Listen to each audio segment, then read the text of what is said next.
It is The best. the best. The best Yes, in the world. really? Yes. Yes, really. We Americans don't know how to do pastry.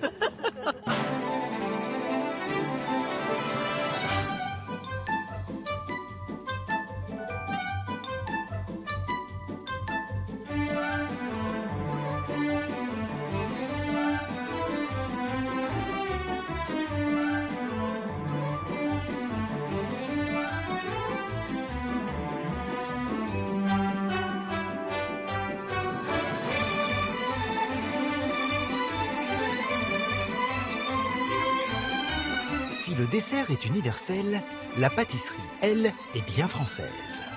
Merveilleux, gâteau basque, crème brûlée, cannelé ou macaron, ces gâteaux stars sont en train de conquérir la planète grâce au talent et à l'audace d'une poignée d'aventuriers.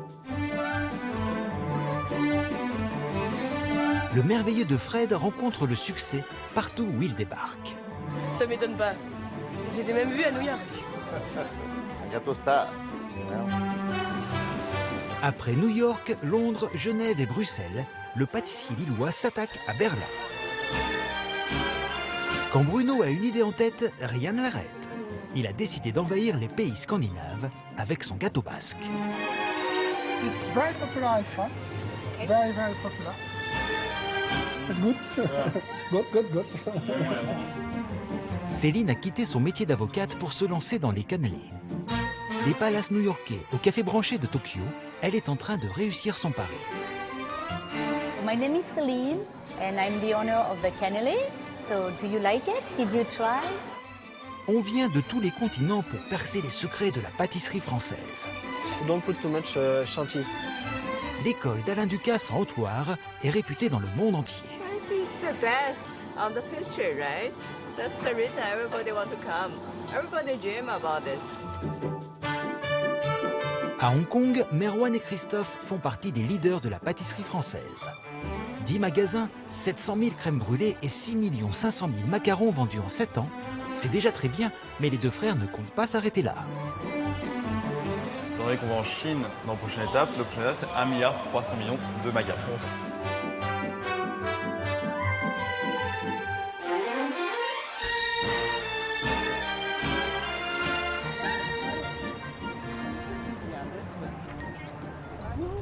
Un dimanche de printemps, à Paris. Plutôt que d'aller au musée, les clientes de David ont réservé un tour des pâtisseries. C'est la toute dernière tendance dans le tourisme. Vous allez goûter plusieurs pâtisseries qui sont des spécialités locales et qui sont célèbres ici dans le quartier du Marais. Voici le magasin de Pierre Hermé. Pierre Hermé, l'éclair de génie, Mère, au merveilleux de Fred, la balade gourmande va durer plus de 3 heures. Tarif 95 € par personne, dégustation et bonne humeur incluse. Pour les plus grands noms de la pâtisserie française comme Pierre Hermé, ces visites guidées sont une très bonne occasion de toucher un public encore plus large. Il vient des États-Unis, d'Australie. Et puis, je peux vous demander très rapidement de dire qui est Monsieur Hermé. C'est un des meilleurs chefs pâtissiers au monde. Il a des boutiques un peu partout sur la planète, mais pas encore aux États-Unis. Son macaron le plus célèbre est le mogador, chocolat au lait et fruit de la passion. Comment vous vous sentez? Au paradis. C'est délicieux.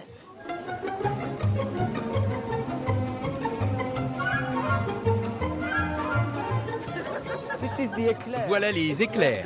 Éclairs de génie par Christophe Adam.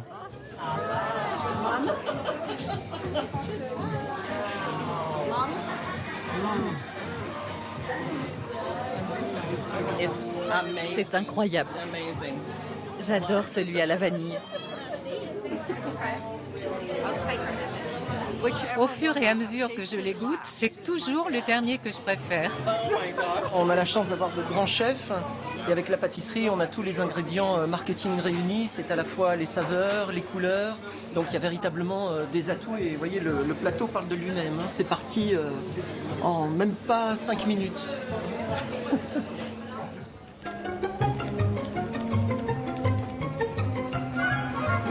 Ce joli voyage se termine en douceur. Dans un décor de l'époque directoire, les merveilleuses et les incroyables sont à l'honneur. Ils étaient, après la Révolution, des jeunes gens aux mœurs et aux tenues légères. Ce sont aujourd'hui des gâteaux faits de meringues et de crème fouettée.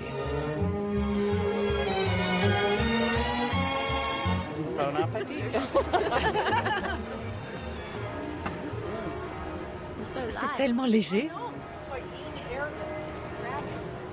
Magnifique. C'est comme si on mangeait de l'air.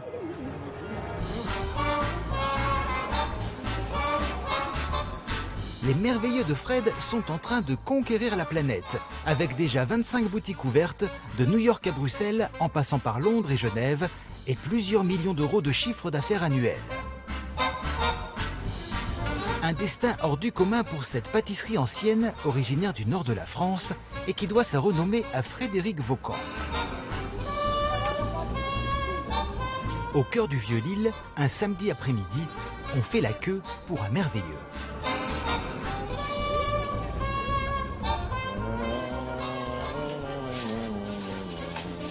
C'est tous les samedis comme ça? C'est tous les samedis comme ça, oui. Ouais. Et ça vous impressionne encore ou pas du tout? Non, j'ai toujours peur que ça s'arrête. On prend goût, hein. On prend goût. Meringue, crème fouettée, chocolat. Ça, c'est l'entité, celui-là. Merveilleux, c'est meringue, crème fouettée au chocolat. Voilà. C'est le meilleur. Complètement. Qu'est-ce que vous aimez dans ce gâteau? Dans le merveilleux, c'est léger, c'est bon et c'est pas ordinaire. C'est différent de des autres gâteaux, c'est pas lourd et puis ça vient de chez nous donc. Il y a 20 ans, Frédéric Vaucan ouvre à Lille cette boutique d'un nouveau genre, consacrée à un seul gâteau. C'est le début de la tendance monoproduit, reprise aujourd'hui par de nombreux pâtissiers. Mais si Frédéric se concentre à l'époque sur le merveilleux, c'est pour une raison très personnelle. Parce que j'étais un fêtard et que je me levais tout le jour en retard vu que je me couchais bourré. Hein. Et que comme j'étais à la bourre, je faisais le gâteau qui allait le plus vite. Et c'est resté comme ça, donc un petit peu à la fois, j'ai arrêté les autres gâteaux. Et ça a fait rire les gens. Au revoir, messieurs, dames. Ça a fait rire les gens que j'étais tout le temps à la bourre, donc bonjour. Et donc voilà, ça s'est passé comme ça. C'est bizarre. C'est une drôle d'aventure.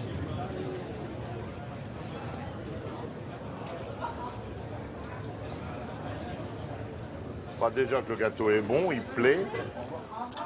Après, le fait que ce soit un peu un show, qu'il soit fabriqué devant le client, le fait que je suis maniaque, que tout doit être bien à sa place, que tout doit être beau à regarder. Hein.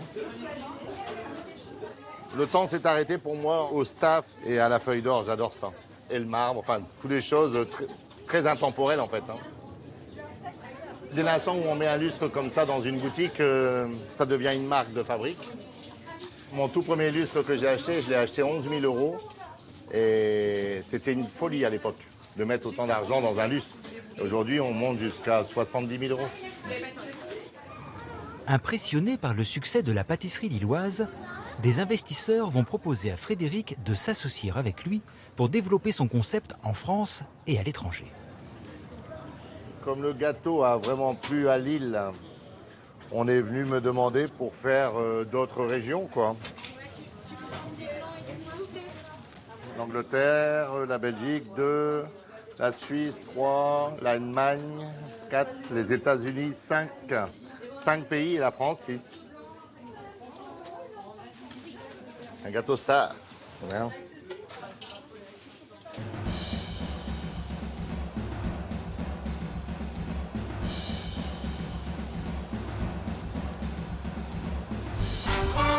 À New York aussi, le samedi après-midi, on fait la queue pour un merveilleux. Can I have the next person? Hi. Chocolate 3. And one coffee. And one coffee. Vous connaissez le nom du gâteau? The merveilleux. Pretty good. Yeah. On a rajouté les phonétiques ici parce qu'ils n'arrivent pas à le prononcer sinon. Et pourquoi vous aimez ce gâteau? Oh my god, because they're fluffy and absolutely delicious. Antoine a ouvert cette boutique sur la 8e avenue en 2014. La première sur le sol américain. Réplique exacte de la pâtisserie lilloise, on ne change pas une recette qui marche. Dès le démarrage, en fait, on a eu tout de suite une clientèle qui était attirée par la vitrine, par la fabrication en vitrine, par notre décor. Donc les gens ont naturellement goûté, et puis après, bon, c'est le bouche-oreille, en fait. Yeah, there is. C'est vraiment une recette qui est vraiment frappante, remarquable, unique en pâtisserie. C'est un produit sans pâte, extrêmement léger, surprenant. Et finalement, les gens goûtent, sont choqués, sont impressionnés. Et du coup, veulent le faire partager autour d'eux, veulent le montrer à leurs amis, veulent le ramener pour un dîner. C'est avant tout, je crois que c'est vraiment une histoire de produit. La recette de Frédéric Vaucan, elle est vraiment unique, inégalée. Naturellement, elle crée les éléments pour le succès. En 2015, quelques semaines après l'ouverture, le New York Times s'extasie devant le succès fulgurant du merveilleux. Le culte du merveilleux a finalement gagné l'Amérique. Sur les réseaux sociaux, les internautes laissent éclater leur enthousiasme. Incroyable, les merveilleux sont de délicieux nuages.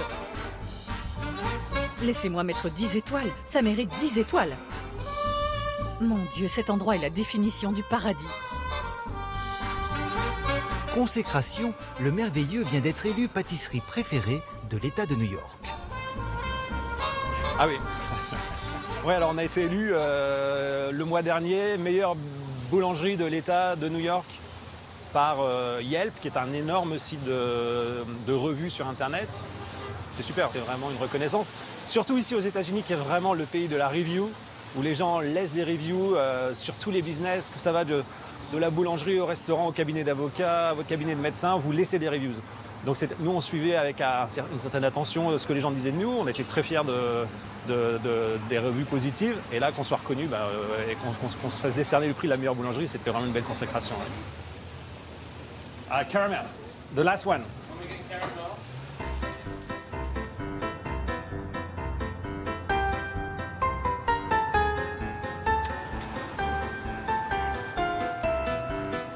Un peu plus haut dans Manhattan, Céline vient livrer ses cannelés qui sortent du four. Yes, hi, it's Celine from Cannelé by Celine. Thank you. Hi, Christy. Hi, welcome. Thank you. How are you? Thank you so much. I'm so Delivery excited. of the cannelé, the vanilla Amazing. one. Thank you. I'm gonna just put them over Yeah, sure. here. Oh my gosh. Oh, they're so beautiful. Yeah, out of the oven, Oh the my vanilla one. goodness. Ce nouveau client de Céline, c'est la dernière adresse à la mode dans l'Upper East Side. Un spa luxueux originaire de la région bordelaise, célèbre pour ses soins à base d'extraits de vigne et de raisin, la vinothérapie. Le cannelé est ici comme chez lui. Vous pouvez vous installer là. Il y a des cannelés de Bordeaux, si vous voulez goûter. Avec plaisir. C'est la première fois? Alors c'est caramélisé, croustillant à l'extérieur et tendre et moelleux à l'intérieur. Celui-là est à la vanille. Goûtez et dites-nous ce que vous en pensez. Allez, Daphné, Christine. Vous les connaissez déjà, mais allez-y. Incroyable. Je suis contente. C'est divin, vraiment. C'est à la fois crémeux, sucré, mais pas trop. Et en même temps si léger. C'est vraiment parfait après un soin. Oui, c'est très léger. Ça apporte un peu de saveur de Bordeaux, ici dans l'Upper East Side. C'est vraiment bien pour nos clientes de se retrouver dans cette ambiance française après leurs soins, de déguster ce petit gâteau. Ça leur permet de passer un très bon moment.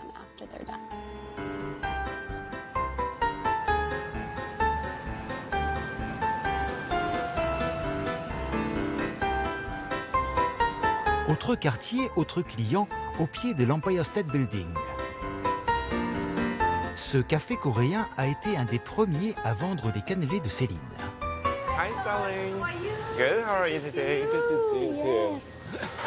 Alors, voici les cannelés que vous avez commandés. On les attendait avec impatience. Du fait de son emplacement, notre boutique accueille des clients de toutes les origines, aussi bien que d'authentiques New-Yorkais. Et ils sont tous dingues des cannelés.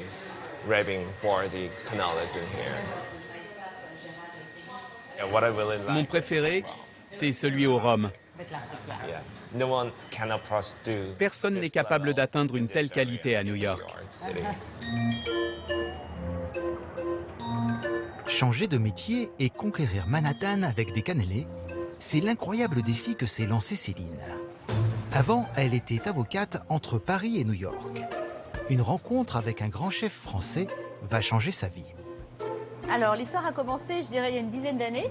Je commençais à faire des cannelés pour des amis. J'aime beaucoup cuisiner. La pâtisserie, je découvrais de plus en plus. Et je trouvais ça sympa d'apporter des petites confections un petit peu uniques à des amis. Quand on est invité chez eux, au lieu d'un bouquet de fleurs, voilà, j'amenais des cannelés. C'est le chef Jean-Georges, j'ai eu la chance de rencontrer ici, qui a goûté les cannelés et qui les a trouvés très bons. M'a demandé donc où je les vendais. Je dis, mais non, je les vends pas, je suis avocate. Mais du coup, après, je me suis dit, ah, peut-être que c'est une bonne idée. Peut-être que de là va naître une nouvelle idée d'aventure, de concept. J'y ai réfléchi et j'ai trouvé ça assez sympa. Et puis, je me suis lancée dans la production de cannelés et, sans être pâtissière. Donc, j'ai tout appris un peu par moi-même. Préparer des cannelés est loin d'être aisé. La cuisson demande une attention extrême. Le cannelé est sauvage, joueur et taquin. Il faut le maîtriser, le piquer, le remettre en place, le surveiller sans relâche. C'est vrai que c'est une question de patience, le cannelé. Peut-être capricieux. Et c'est un produit très très délicat. À force de patience et de persévérance, Céline réussit à gagner le cœur des New-Yorkais. Certains disent que ces cannelés sont les meilleurs de la ville. J'ai dû essayer entre 6 et 8 adresses. Ici, c'est le top. Merci. Une expérience suprême. Je ne sais pas si vous avez entendu, ils sont vraiment croustillants. Je vais le refaire. Ah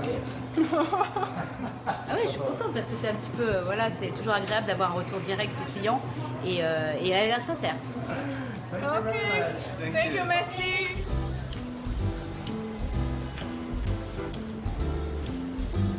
On trouve aujourd'hui les cannelés de Céline dans les lieux les plus prestigieux.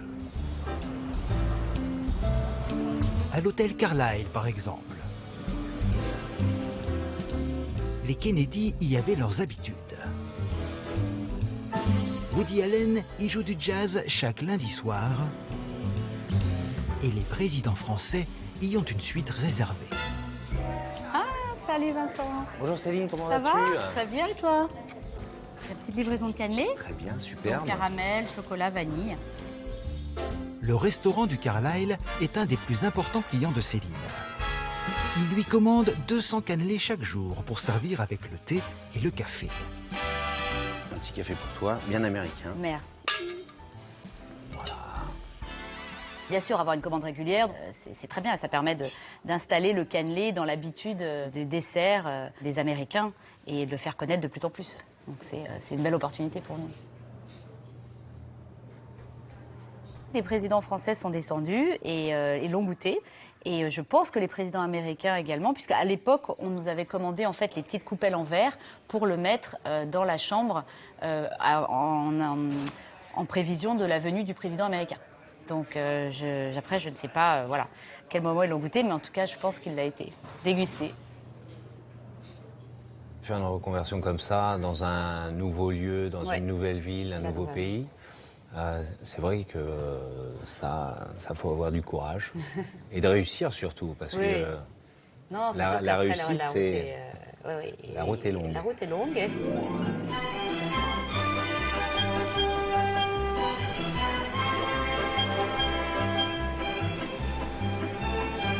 À Biarritz, les beaux jours sont de retour. Voilà, ça c'est beau, ça. Les surfeurs sont à l'honneur. Et Bruno, spécialiste du gâteau basque, prépare sa saison. Alors, installation de la bûche.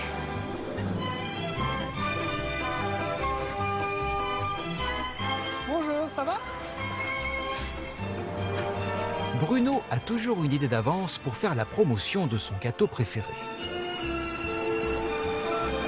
50% de ventes en plus. Une bâche, un panneau. Voilà. Il est beau, hein? Mais il est bon en plus. Non, mais j'ai pas le Bruno. À en croire Bruno, son gâteau basque, c'est le véritable, le pur, l'authentique. Beurre de Charente, farine Label Rouge, sucre et œufs frais pour la pâte, confiture de cerise noire ou crème pâtissière maison pour la garniture. Alors, le gâteau basque qui est là, il respecte une charte, une association qui s'appelle Eguzkia, une association de défense du gâteau basque, qui a été créée il y a une vingtaine d'années pour contrer la grande distribution et les industriels. Par exemple, quand on vous dit « oui, le gâteau basque, ça a un goût d'amande amère », non, ce sont les industriels qui ont amené l'amande amère dans le gâteau basque pour couvrir le défaut de qualité des produits qui y sont mis. Mais le gâteau basque n'est pas l'amande amère. Le gâteau de Bruno est réputé dans toute la région. C'est déjà très bien, mais le basque est d'un naturel aventurier. Il a besoin d'aller de l'avant et de partir à la conquête de nouveaux territoires. Maintenant, le but, c'est de sortir du marché local et d'aller envahir la Scandinavie. Alors, le Danemark, la Suède, la Finlande. Éliminé, peut-être pas, mais un gentil fou. Mais ce qu'ils ne savent pas, c'est que les Basques, on est très têtus. L'aéroport de Biarritz propose des vols directs avec la Scandinavie pendant toute la saison estivale. Une occasion en or pour Bruno de faire découvrir son gâteau aux touristes finlandais dès leur descente d'avion. Hello, welcome. Voilà, that's a gâteau basque. That's a cake from here. Okay? Welcome. This is the gâteau basque for you. Welcome. Is it good? Yes. That's for you. Okay. Have a good day. Okay. A small cake from here. Okay. You can taste it. It's a gâteau basque. Okay. Taste it. It's very good. You will see. You like it? Yes, very good. I would like to have more. Yeah. Hello. Bonjour. Gâteau basque. Gâteau basque. The specialty from here. Just basket. Bon appétit. Bon appétit. Yeah. Très très bon. If it works, you will find it in Finland. Yeah, we are trying to export. We plan to export in Finland. That's very good. Thank you. Thank you very much. L'opération est un succès. La conquête de l'Europe du Nord peut commencer.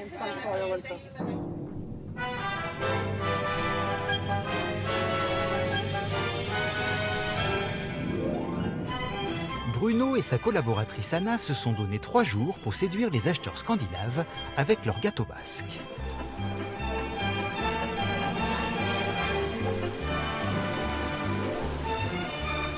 Premier pays à convaincre, la Suède.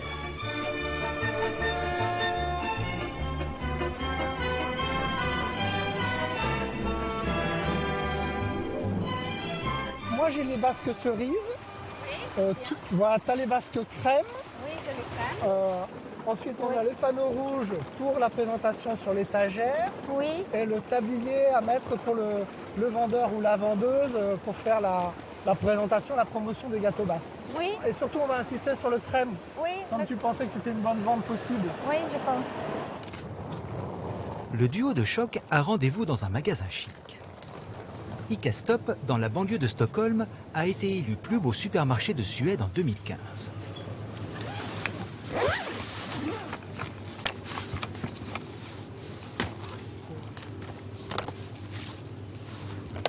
Bruno doit convaincre Elisabeth et John, responsables des achats du rayon pâtisserie. Vous connaissez un peu la France? Je parle un peu français. Ah oui, très bien. Nous sommes dans le sud-ouest, près de l'Espagne. Notre région s'appelle le Pays Basque. C'est très populaire en France. Servez-vous.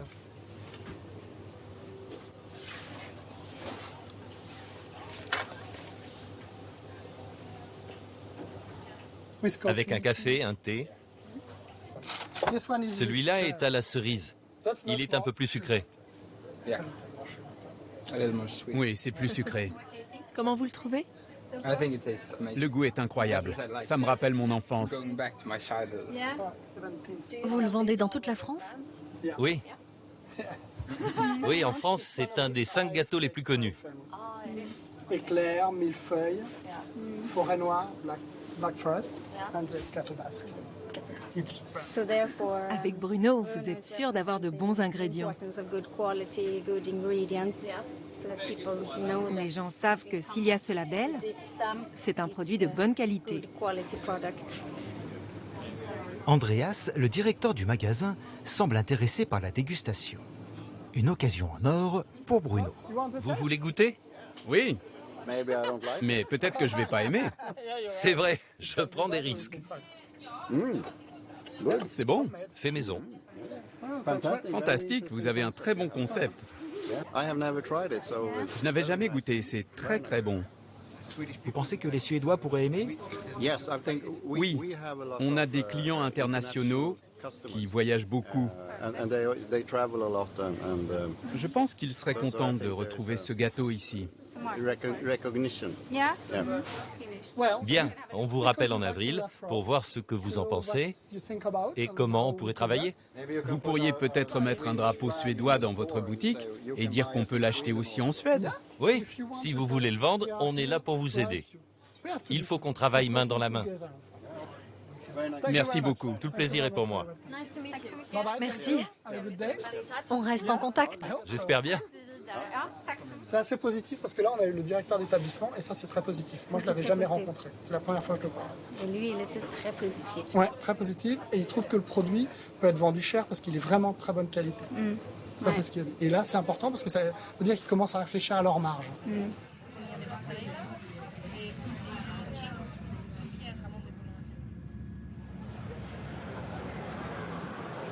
Deuxième étape, Helsinki, en Finlande.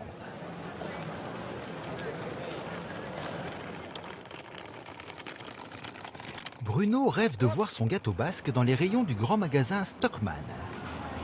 Mais il doit passer par un intermédiaire.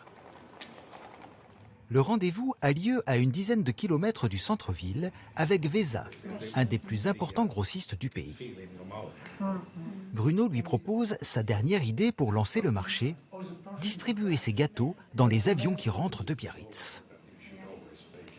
Je les donne aux membres de l'équipage et ils les distribuent dans l'avion. Avec le gâteau, il y a un petit message. Vous rentrez du Pays Basque, souvenez-vous de vos vacances avec ce gâteau. Et quand vous serez à Helsinki, vous pourrez l'acheter à tel endroit. Et donc, en arrivant à Helsinki, ils pourront aller chez Stockmann pour acheter un gâteau. C'est très bien, toute cette énergie. Il a de bonnes idées. Il faut qu'on voit avec tout le monde si c'est possible. C'est la première chose à faire.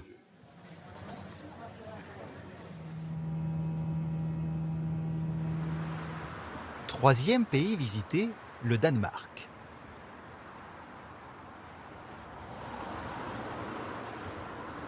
Du côté de la place Saint-Jacques, à Copenhague, cette ancienne station-service a été transformée en épicerie fine et table d'hôte par le grand chef alsacien Daniel Letz.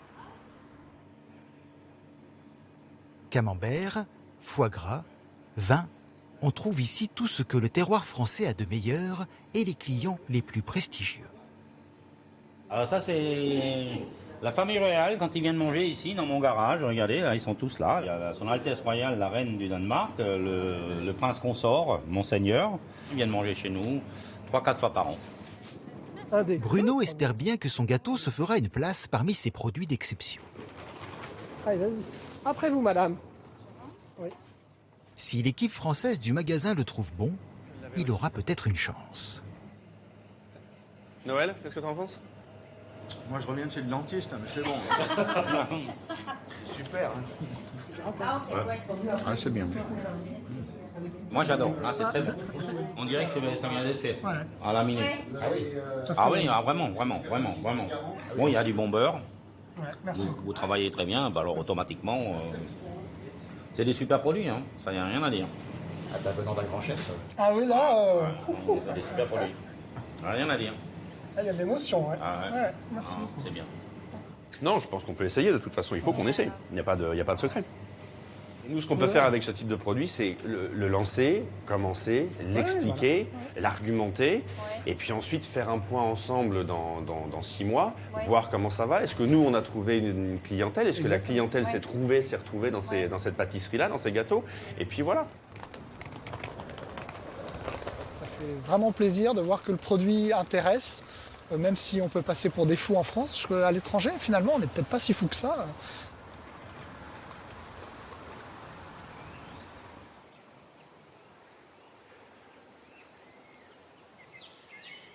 Conquérir la planète avec nos gâteaux, c'est aussi transmettre notre savoir-faire et nos recettes à des étudiants étrangers. À Yssingeaux, en Haute-Loire, les murs du château abritent l'École nationale supérieure de pâtisserie, réputée dans le monde entier. Bonjour tout le monde. Aujourd'hui, on va apprendre à faire une forêt noire. C'est un gâteau très populaire en France. Chine, Taïwan, Philippines, Ukraine, Canada, États-Unis et République tchèque. On vient de tous les pays pour écouter les conseils des pâtissiers français.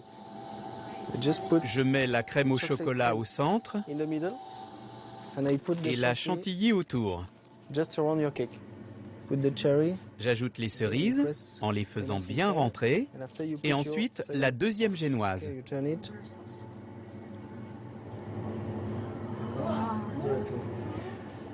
Vous faites la même chose, d'accord? L'école existe depuis 1984. Pas trop de chantilly. En plus des 1200 étudiants français, chaque année, 300 étrangers viennent ici pour se former ou se perfectionner. Le programme que suivent les 12 élèves s'appelle Art de la pâtisserie française. Ils sont en train de monter la forêt noire là et 6 mois de cours et 2 mois de stage. Tarif 18 000 €. Une somme que n'hésitent pas à débourser de plus en plus de jeunes Chinois. Bien sûr que c'est un investissement financier, mais je pense que c'est un investissement quand même qui est important parce qu'ils viennent, ils prennent un savoir qu'il y a très peu actuellement en Chine et donc eux seront les premiers. La pâtisserie en Chine est en train de se découvrir, la pâtisserie française, puisqu'ils n'ont pas la même façon de consommer le sucré et du coup je pense qu'il y a un marché qui est extraordinaire pour eux. Tout le monde connaît cette école en Chine. Elle est très célèbre. Quand je rentrerai en Chine, je voudrais ouvrir ma propre pâtisserie.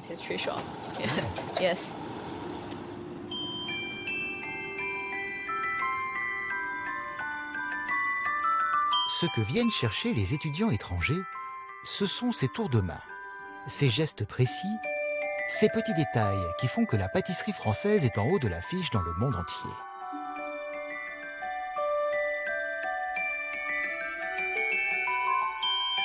Barborka est tchèque. Elle a tout quitté pour la pâtisserie. Je faisais des études pour devenir enseignante, pas pâtissière. Mais je voulais être pâtissière, c'est ma passion. En arrivant ici, j'ai rencontré des chefs incroyables. Je n'ai pas de mots, ils sont vraiment bons. Je n'aurais pas eu cette chance dans mon pays.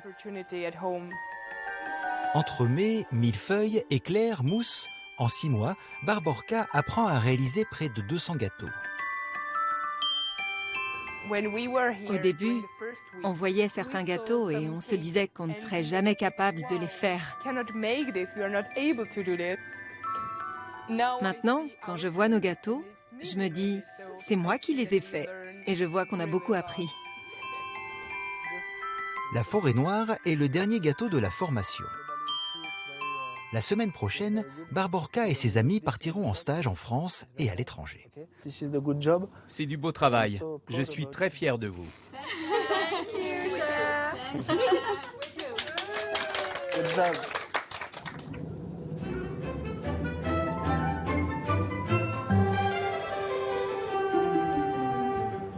La suite de notre aventure sucrée nous conduit en Asie. À Hong Kong, le marché de la pâtisserie est encore tout jeune. Et pour beaucoup, il porte un nom bien français. Paul Lafayette. Is it? Oh, that's correct. Paul Lafayette, c'est une chaîne de pâtisserie haut de gamme présente dans les plus beaux quartiers de la ville. Une enseigne devenue célèbre grâce à 2 produits phares, les crèmes brûlées et les macarons. Ma femme adore. À chaque fois que je passe ici, ça me donne une bonne occasion de lui faire plaisir. Cet après-midi, dans le plus haut gratte-ciel de l'île de Hong Kong, Evie et Sacha ont décidé, elles aussi, de se faire plaisir.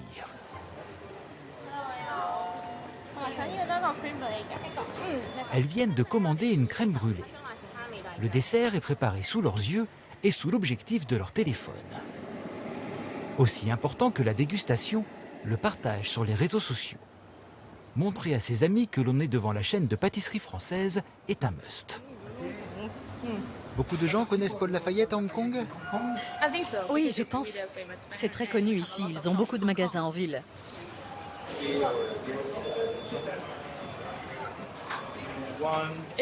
C'est doux, c'est crémeux. On sent vraiment bien le goût de la vanille.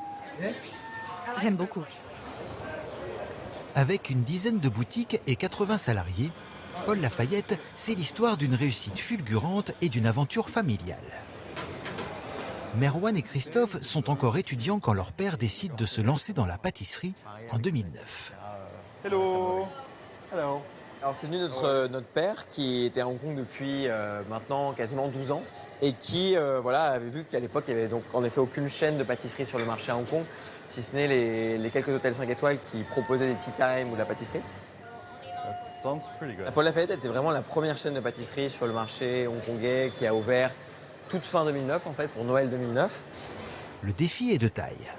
Pour se faire connaître, il faut trouver un nom accrocheur, quitte à jouer sur l'orthographe.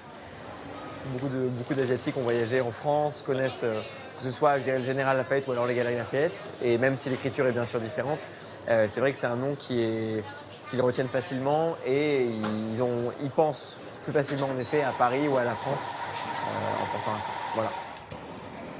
Il faut ensuite un produit vedette. Ce sera la crème brûlée à la vanille de Madagascar. Caramélisée devant le client et vendue dans un pot en céramique, les Chinois tombent sous le charme. Et surtout, ils conservent précieusement les ramequins pour y déposer leurs clés ou leurs bijoux. Ça a été une manière de communiquer sur la marque, je dirais sans frais de communication, dans le sens où bah voilà, on se lève tous les matins, ouais, on arrive dans sa cuisine ou je sais pas, sur sa table de bar où on met ses clés, etc. Et on voit Paul Lafayette, Paul Lafayette, Paul Lafayette. Donc voilà. Et c'était la première idée génie, c'est ce qui a fait connaître la marque et surtout la crème brûlée. En plus de la crème brûlée, Merwan et sa famille vont réussir à s'imposer sur un marché ultra concurrentiel, celui des macarons. La folie du macaron, ça a commencé quoi, en 2011-2012. Et ensuite, avec l'arrivée de La Durée, Pierre Hermé, Fauchon, etc., toutes ces marques françaises et également des marques hongkongaises, il y a eu une euphorie autour du macaron pendant, disons, 2 ans. Pour se démarquer et dépasser l'effet de mode, l'enseigne se concentre sur la clientèle asiatique plutôt que sur celle des expatriés. La présentation, très importante pour les Hongkongais, est particulièrement soignée. Des emballages luxueux sont créés par des designers de la maroquinerie. Les parfums sont adaptés aux habitudes locales. Jasmin, oolong, litchi côtoient les traditionnelles framboises ou chocolat. Les ventes explosent. Le macaron, on en a vendu 6 500 000 durant les 7 ans, à peu près. Donc quasiment une personne, un macaron. Voilà. Pour Merwan, une des clés de cette réussite est de proposer des produits frais en les fabriquant sur place. Les cuisines de Paul Lafayette sont centralisées dans le quartier de To Kwa Wan, à l'est de Hong Kong. Voilà, notre chef qui est Adrien Nanu, qui est actuellement avec nous depuis 6 ans. 6 ans que je suis arrivé. Voilà, exactement. Sur plusieurs étages, le chef pâtissier Adrien et ses équipes produisent chaque jour des centaines de crèmes brûlées, des pâtisseries et 3 à 4 000 macarons. Là, actuellement, ils sont sur le macaron parfum framboise. Il y en a quoi, 3000, 3500. On choisit de mettre aucun stabilisant ou conservateur pour justement pas altérer le goût. Et ensuite, ils seront stockés, etc. Puis envoyés dans les boutiques le lendemain ou le surlendemain. Voilà. Une seule cuisine qui fournit toutes les boutiques, cela permet de limiter les coûts et donc de choisir les adresses les plus stratégiques pour ouvrir de nouveaux magasins. Comme ici, dans la tour APM. Le gratte-ciel abrite un des centres commerciaux les plus dynamiques de la ville.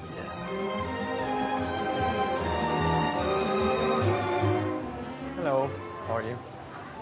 C'est une des boutiques qui a été ouverte il y a actuellement 3 ans. Thank you. C'est un des lieux les plus stratégiques pour la marque, qui tient au fait que nous nous situons actuellement dans une tour de bureaux qui fait 48 étages et qui ramène énormément de monde, mais également beaucoup de résidents qui habitent autour de la tour et qui viennent passer leur week-end à avoir quelques pâtisseries, un café, etc. et qui nous amène un trafic continu tout au long de la semaine.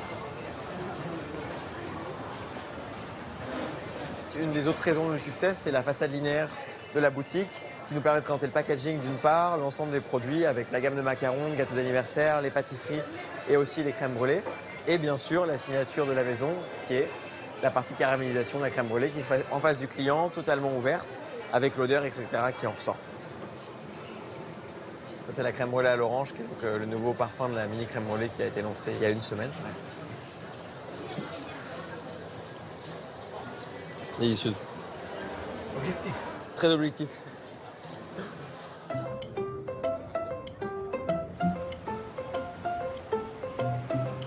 Pour faire la promotion de ses pâtisseries, Merwan ne s'arrête jamais.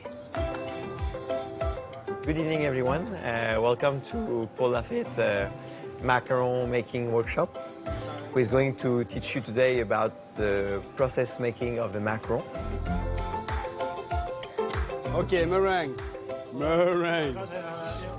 If it's working well, okay. So we can put upside down.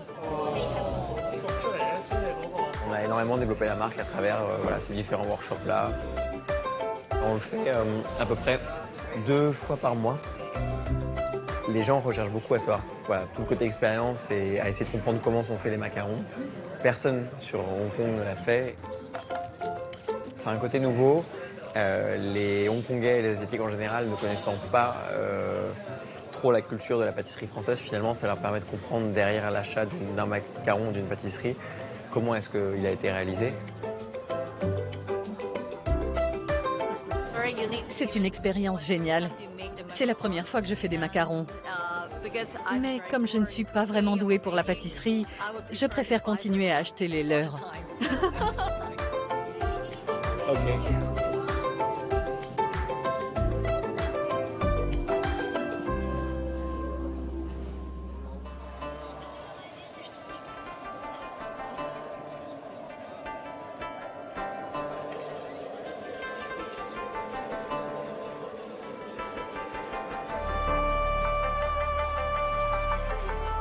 Tokyo, 37 millions d'habitants.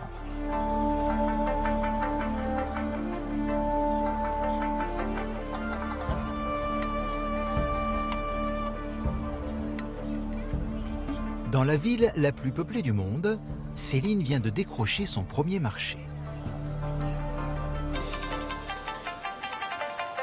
Depuis 2 semaines, ces cannelés sont en vente dans les très chics El Café. Alors, je découvre les cannelés. Waouh! Ils ont même reproduit l'arbre à cannelé. Donc là, il y a la vanille, il y a la framboise, orange, chocolat, sésame, amasake, matcha, le charbon, j'adore, et la noix de coco. Ils ont vendu là hier la majorité, ils ont repassé une commande, donc il va falloir vite qu'on honore ça. Et là, le classique, c'est celui qui part le plus vite. Et après les autres, apparemment, vu l'heure, on est déjà pratiquement sold out. Donc c'est bien. Pour avoir ce contrat, Céline a dû adapter sa recette et créer des cannelés sans gluten, une première. Et ça n'existait pas ici, ils voulaient le lancer exclusivement. Et on a travaillé sur la recette à distance, on a élaboré avec la farine de riz. Et on a réussi à obtenir un cannelé similaire au cannelé avec gluten que j'ai fait à New York. Et donc, je suis super contente parce que je retrouve tous mes cannelés là. Et c'est à peu près 2000 cannelés par jour qui sont attendus en vente. Donc, c'est quand même un gros marché. Devant le succès des cannelés dans la boutique, le chef du café a décidé de les servir aussi avec le très chic thé de l'après-midi. Merci beaucoup. C'est la première fois que je découvre les cannelés. C'est parfait, très joli. Avec le thé, ça me plaît beaucoup.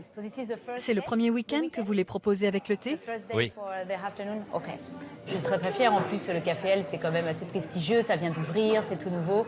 Et c'est vrai que pour ça, je suis ravie de pouvoir faire cette collaboration avec elle à Tokyo comme lancement. Je ne pouvais pas rêver mieux.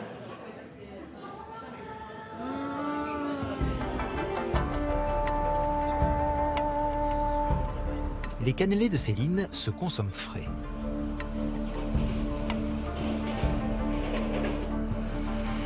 Ils sont fabriqués dans la banlieue d'Osaka. Céline a trouvé une pâtissière sur place, la pétillante Eri. C'est elle qui lui prépare toutes ses commandes. Je suis très contente de faire les cannelés de Céline. Quand je les prépare, ça sent tellement bon. Ça me rend heureuse. Et le dernier.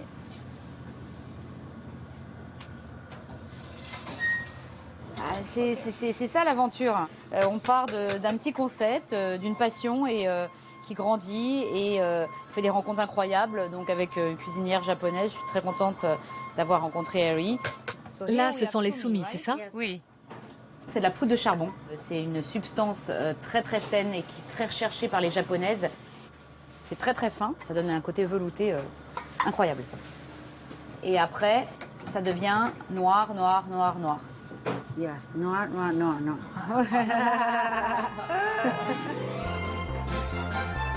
L'incroyable aventure de l'ancienne avocate continue en plein centre d'Osaka. Dans le plus important centre commercial du Japon, New York est à l'honneur. Pendant 10 jours, les meilleurs produits de Manhattan attirent des milliers de curieux. Entre les cheesecakes et les pizzas, les cannelés bordelais de Céline ont réussi à se faire une place. C'est super. Faut que ça vende maintenant. You want a cannelé? Cannelé from New York, French pastry with New York flavors. Et Japanese flavors, sesame, saduchi. Hi. Cannelé, French pastry. J'habite à New York et là je suis venue pour la New York Fair. Ma mère aime beaucoup le cannelé. Elle est professeure de cérémonie du thé japonais. La cérémonie du thé avec le thé? Cannelé, un thé? Parfait. Lesquels? Alors, pistachio, sudachi, sésame. À bientôt, merci. Au revoir. Au revoir. On a déjà remis à niveau le chocolat et la pistache, donc ça va bien. Vous êtes heureuse? Oui, très. En partnership avec Eri, my partner here in Tokyo, in Osaka. She bakes everything for me. And we hope to make more in the future, next year and maybe in 2 years I come.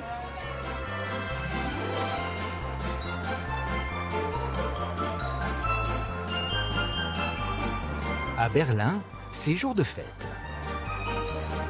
Dans le très chic quartier de Charlottenburg, la première boutique de Frédéric Vaucan sur le sol allemand va ouvrir ses portes. Bon, ça commence vraiment à être beau là, mesdemoiselles, messieurs, dames. Ça commence vraiment à être beau.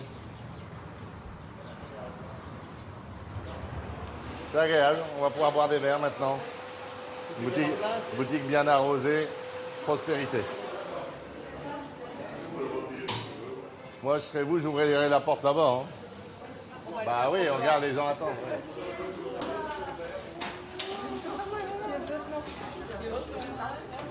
« 10 minutes avant l'heure prévue, la pâtisserie est prise d'assaut.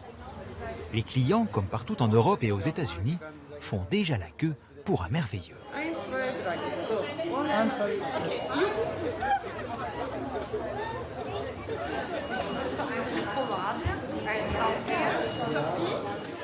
Depuis quelques semaines déjà, les gens voient le magasin prendre tournure. On a allumé le lustre il y a 2-3 jours, on l'a laissé allumer. En fait, on montre qu'il y a de plus en plus d'effervescence. Donc les gens viennent par curiosité voir quand ça va ouvrir. Voilà.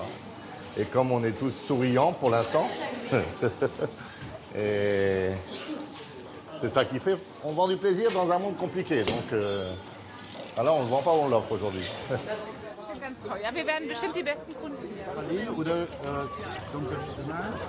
C'est délicieux, mais ça ne sera pas la dernière fois. C'est la première, mais pas la dernière. Hein. Je lève mon verre à Fred et ils sont merveilleux. François, c'est bien. Merci. Oui, c'est ça. Frédéric Vaucan ne compte pas s'arrêter là. Il prépare ses 2 prochaines ouvertures, à Gand et à Bordeaux, avant de partir à la conquête de nouveaux continents. Après Hong Kong, Merwan et sa famille s'attaquent à la Chine continentale. Ils viennent d'inaugurer leur toute dernière boutique en plein cœur de Shanghai.